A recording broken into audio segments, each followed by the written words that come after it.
Welcome back. BJP ಶಾಸಕ ಮಾಡಾಳ್ ವಿರೂಪಾಕ್ಷಪ್ಪ ಮಗ ಈಗ ಆಲ್ರೆಡಿ ಅರೆಸ್ಟ್ ಆಗಿರುವಂತದ್ದು. ಲೋಕಾಯುಕ್ತ ಪೊಲೀಸರು ತನಿಖೆಯನ್ನ ಮಾಡ್ತಾ ಇದ್ದಾರೆ. ಕೋಟಿಯಷ್ಟು ಹಣ ಕೂಡ ಸಿಕ್ಕಿರುವಂತದ್ದು. ಇದು ಯಾವ ರೀತಿಯಾಗಿ ಬಿಜೆಪಿಗೆ ಮುಜುಗರವನ್ನ ತರುತ್ತೆ ಅನ್ನುವಂಥದ್ದನ್ನ, ಹಾಗೆ ಹೊಡೆತ ಕೊಡುತ್ತೆ ಅನ್ನುವಂಥದ್ದನ್ನ ಕಾದ್ ನೋಡಬೇಕು. ಅದರ ಜೊತೆಗೆ ಲೋಕಾಯುಕ್ತದವರು ತನಿಖೆಯನ್ನ ಮುಂದುವರಿಸಿದ್ದಾರೆ.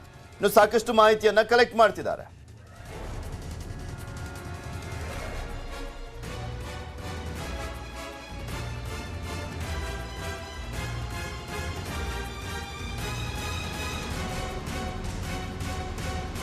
ಕಾರ್ಯಾಚರಣೆ ಕುರಿತು ಲೋಕಾಯುಕ್ತ ಐಜಿಪಿ ಆಗಿರುವಂತ ಡಾಕ್ಟರ್ ಎ ಸುಬ್ರಹ್ಮಣ್ಯೇಶ್ವರ ರಾವ್ ಅವರು ಮಾಹಿತಿಯನ್ನ ಕೊಟ್ಟಿದ್ದಾರೆ. ಕೇಳೋಣ.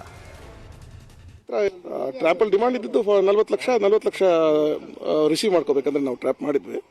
ಆ ನಂತರ ಇಲ್ಲಿ ಆಫೀಸ್ನ ಸರ್ಚ್ ಮಾಡಬೇಕಂದ್ರೆ ಸುಮಾರು 1.25 ಕೋಟಿಯಷ್ಟು ಕ್ಯಾಶ್ ಸಿಕ್ಕಿದೆ.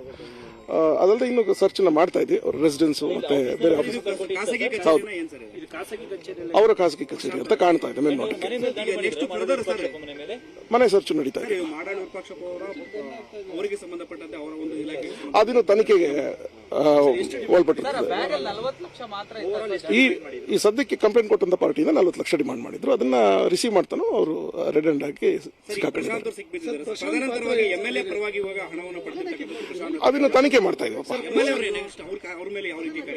ನೋಡ್ಬೇಕು, ಈಗ ತನಿಖೆ ನಾವು ಶುರು ಮಾಡಿದ್ದೇವೆ. It's this the first stage of ಸದ್ಯಕ್ಕೆ ಒಬ್ರನ್ನಪ್ಪ ಈಗ ರಿಸೀವ್ ಮಾಡ್ತಾರೆ. ರೆಡ್ ಹ್ಯಾಂಡೆಡ್ ಆಗಿ ಯಾರು ಸಿಕ್ಕಾಕೊಂಡಿದ್ದಾರೆ ಅವ್ರನ್ನ ನಾವು ಅರೆಸ್ಟ್ ಮಾಡಿದ್ದೇವೆ.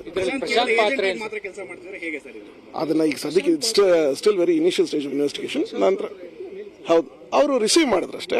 ಈಗ ಯಾತಕ್ಕೆ ರಿಸೀವ್ ಮಾಡಿದ್ರು, ಯಾರು ಪರವಾಗಿ ರಿಸೀವ್ ಮಾಡಿದ್ರು ಅನ್ನೋದು ಇನ್ನೂ ತನಿಖೆ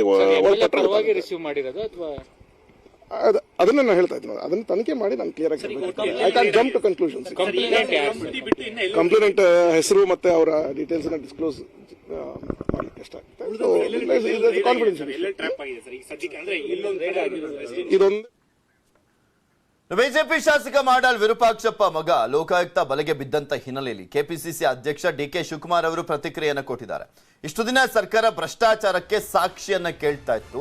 ಈಗ ಲೋಕಾಯುಕ್ತದವರೇ ಸಾಕ್ಷಿಯನ್ನ ಕೊಟ್ಟಿದ್ದಾರೆ. ಈಗ ಯಾರು ರಾಜೀನಾಮೆ ಕೊಡ್ತಾರೆ, ಮುಖ್ಯಮಂತ್ರಿನ, ಸಚಿವರ ಅಥವಾ ನಿಗಮ ಮಂಡಳಿ ಅಧ್ಯಕ್ಷರ ಅಂತ ಪ್ರಶ್ನೆ ಮಾಡಿದ್ದಾರೆ. ಈಗ ನಮ್ಮ ಹಾನರಬಲ್ ಚೀಫ್ ಮಿನಿಸ್ಟ್ರು ಅವರು ನಮಗೆಲ್ಲ ಸಾಕ್ಷಿ ಕೇಳ್ತಿದ್ರು. ಇದು ಕೆಂಪಣ್ಣವರು 40% ಅಂತ ಹೇಳಿದ್ರು, ಮಠಸ್ವಾಮಿಗಳು 30% ಅಂತ ಹೇಳಿದ್ರು, ವಿಶ್ವನಾಥ್ 20% ಅಂತ ಹೇಳಿದ್ರು.